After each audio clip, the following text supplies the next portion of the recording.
Welcome to a new daily top AskReddit video. Today's topic. What does it say about the state of American democracy that the current US president is threatening war on the US city of Chicago? I dunno, but riddle me this. If Maxwell didn't offer new information in her testimony, then why did the DOJ move her to a nicer facility? Seems like they were rewarding her for what she didn't say. Donald Trump is not just acting guilty. He is using the US government and billions in taxpayer dollars to deploy the military against citizens and cover up a child trafficking network. Step 1. He installed his personal defense lawyers at the DOJ. Todd Blanche was hired to keep Trump out of prison. Trump made him Deputy Attorney General, giving his fixer direct control over every federal investigation, subpoena, and sealed file. Step 2. That same lawyer quietly interviewed Ghislaine Maxwell, alone. No transcript. No cameras. No oversight. Ghislaine is the link to Epstein's client list and knows the names, the network, the truth. She walked into a room with Trump's lawyer. She walked out transferred to minimum security. Then she praised Trump. The Epstein files. Still sealed. The public. Still blind. Step 3. He is blocking every path to the truth. No pressure to unseal the Epstein files. No support for victims. No interest in open hearings. Full control of the DOJ. If they do release anything, it will redact any mention of Trump and Republicans and only reveal Democrats, according to the acting Deputy Chief of a Justice Department Joseph Schnitt via a video. Every option to expose the network is either frozen or controlled by a man who has been told by his own DOJ that he is mentioned multiple times in the Epstein files, as reported by major news outlets like ABC. That's not coincidence. That's a system built to bury evidence. Step 4. He gave himself legal immunity to do it. In August 2025, he said, publicly, I have the right to do anything I want to do. I'm the President of the United States. And thanks to the Supreme Court's ruling in Trump versus United States, he has their permission to grossly violate his oath of office. It's almost as if the SCOTUS killed the Constitution. Presidential immunity now covers nearly everything. Obstruction, retaliation, witness suppression are all protected. That is not justice. That is state-sponsored erasure. Step 5. He's attacking the working class to fund the cover-up. While the rich are protected, the American people are paying the price. The US dollar index has dropped nearly 10% this year, making your money is worth less. Tariffs are raising prices on food, gas, housing, and medicine. Wages are stagnant. Debt is rising. Inflation is back. He lies about economic wins, while punishing labor, breaking unions, and subsidizing billionaires. You are paying for the lawyers, the protection, the military deployments, and the sealed records while Trump builds a wall between his crimes and your right to know. That's not even mentioning that he is making billions profiting off of the White House and taking bribes from foreign governments, see Qatar Jet and Trump Coin. Step 6. He is dismantling every system that could hold him accountable. Troops in blue cities, judges threatened, protest criminalized, whistleblowers gagged, DOJ policies rewritten, investigations delayed, watchdogs fired, loyalty demanded. This isn't accidental. This is how dictators rule and how guilty men stay protected. Step 7. He is not hiding. He is daring you to look away. He praises Putin, Xi, Kim, Netanyahu because they rule without consequences. Because they imprison critics. Because they erase evidence. Because they win by fear, silence, and control. That's the blueprint. He's copying it. And he's funding it with your tax dollars. And now ask yourself, honestly, would an innocent man appoint his defense lawyers to run the DOJ? Secretly interview the key witness to the worst trafficking scandal in modern history? Seal the files. Block every path to transparency. Rewrite the law to shield himself. Deploy troops, gag the press, and jail dissent. Let the dollar crash while billionaires profit. No, he's not just acting guilty. He is proving it. Every single day. And every single dollar you earn is being used to help him get away with it. Unseal the files. Release the Maxwell transcript. Dismantle the immunity. Remove the criminal. Prosecute the entire operation. Protect the people. Expose everything. Now. Half the population sees nothing wrong with it. That's the most concerning part. My mom was saying to me last week how we have to get all the criminals off the streets of our cities. This is crazy. She said that from her extremely quiet suburban house in a gated community, and she maybe leaves the house once or twice a week and never goes to a city. I told her that the murder rate was higher in Mississippi than in DC or Chicago, and she refused to believe me. Oh, the convincing, I'm not listening, argument.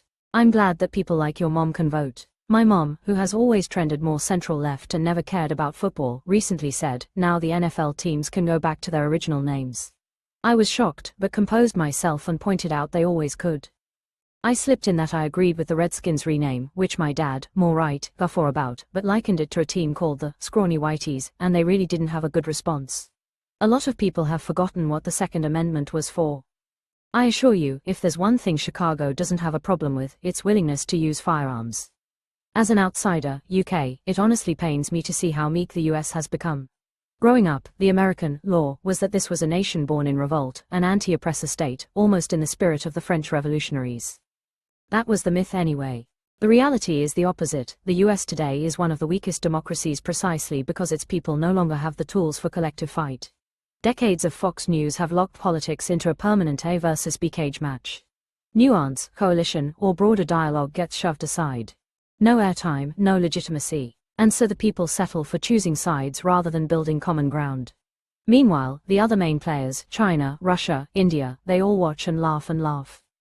Not because America lacks resources or talent, but because its population has been convinced that individual liberty is worth more than collective strength. 300 million individuals, each fighting for themselves. Occasionally the goals align with the nations, but when they don't, tough luck. State solutions are smeared as socialism and discarded. This culture seeps through every level of government. What you get isn't a united front, but a fragile state where even the idea of solidarity feels alien. That's what this moment really says about the state of American democracy. What does Congress have to say?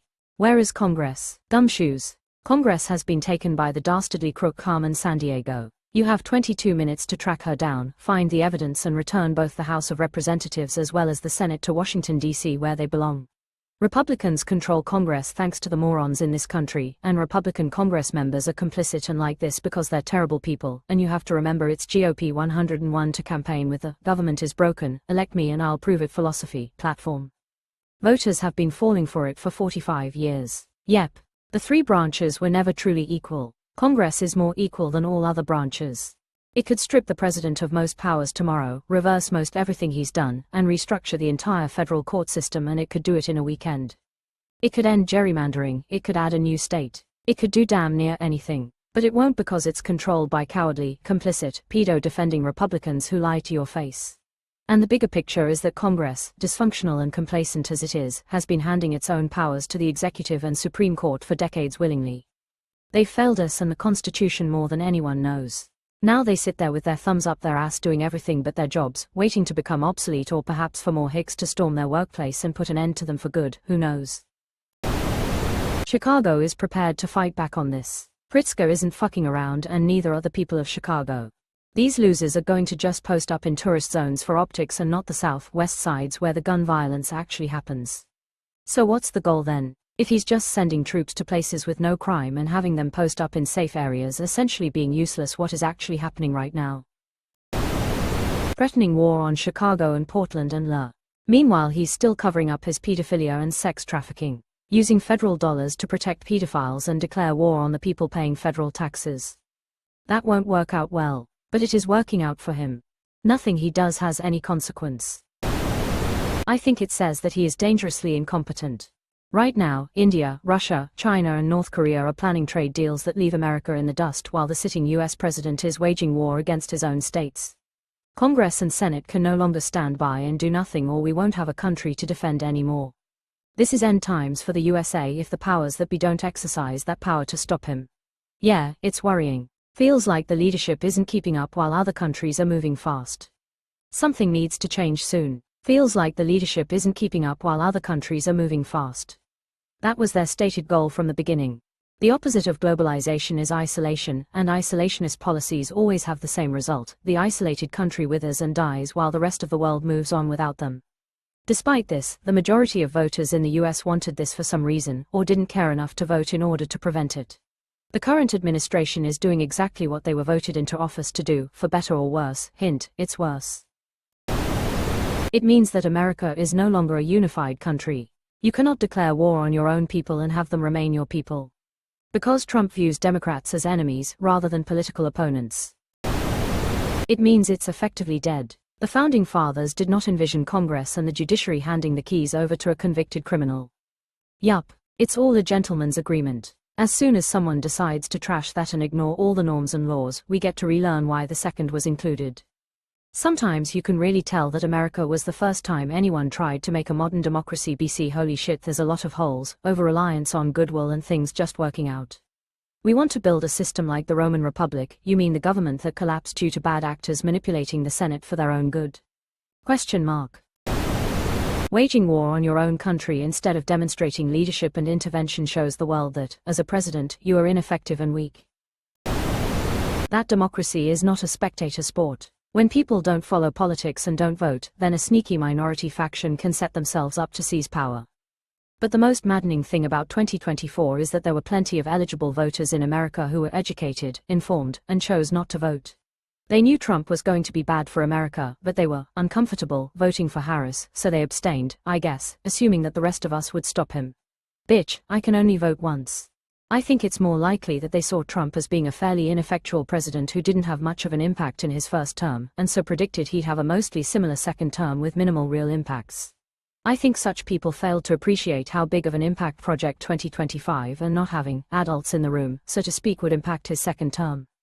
He'll go down in history at best as the worst president in US history and at worst as the destroyer of American democracy. I was talking about educated and informed voters. The people who didn't see the connection between Trump and Project 2025 were neither of those.